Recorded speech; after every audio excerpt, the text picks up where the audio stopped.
Emily was only 17 when her world collapsed.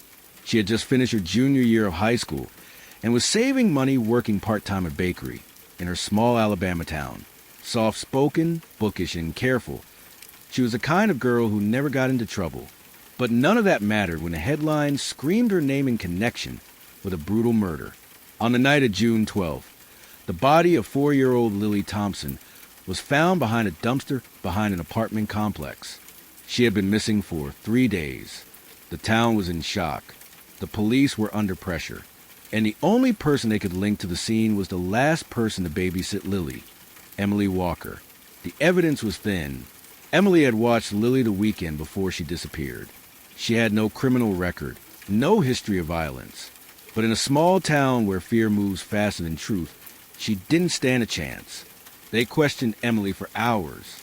They told her there was already a witness, that they had her fingerprints on a piece of tape, that the community wanted answers. She asked for her mother. They said no. She asked for a lawyer. They told her it would only make her look guilty. At hour 9, Emily broke down. Confused and exhausted, she whispered, "Maybe I did something wrong." That was all they needed. A coerced confession. No physical evidence. No motive, but just enough fear to put her in a jumpsuit, cuff her hands, and lead her into court. Her public defender barely met with her. Her mother sobbed through the trial. And Emily, sitting silent and shaking, listened as the prosecutor painted her as a jealous, unstable teenager who couldn't handle responsibility. The jury took just 2 hours. She was sentenced to 20 years. Inside prison, Emily disappeared. She stopped talking, stopped writing letters.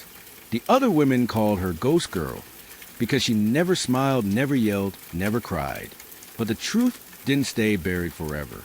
7 years later, a man named Robert Walker, Emily's uncle, was arrested in Florida on unrelated charges.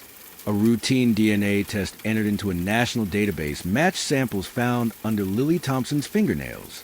Investigators opened the old case file. They rewatched footage, re-examined the evidence.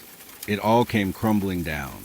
Robert had a history, a sealed record, prior accusations that were dismissed, and on the weekend Lily disappeared, he had been visiting Emily's family. No one had thought to look at him.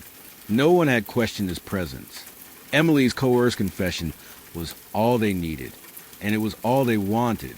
When the state overturned her conviction, the courtroom was nearly empty. Her mother had passed away the year before. The people who once screamed for her imprisonment had moved on to new scandals, new fears. Emily walked out of prison wearing the same shy expression she had the day she was arrested. Reporters tried to speak to her. She didn't answer. What do you say after losing a decade of your life to silence? She now lives quietly under a new name in a different state.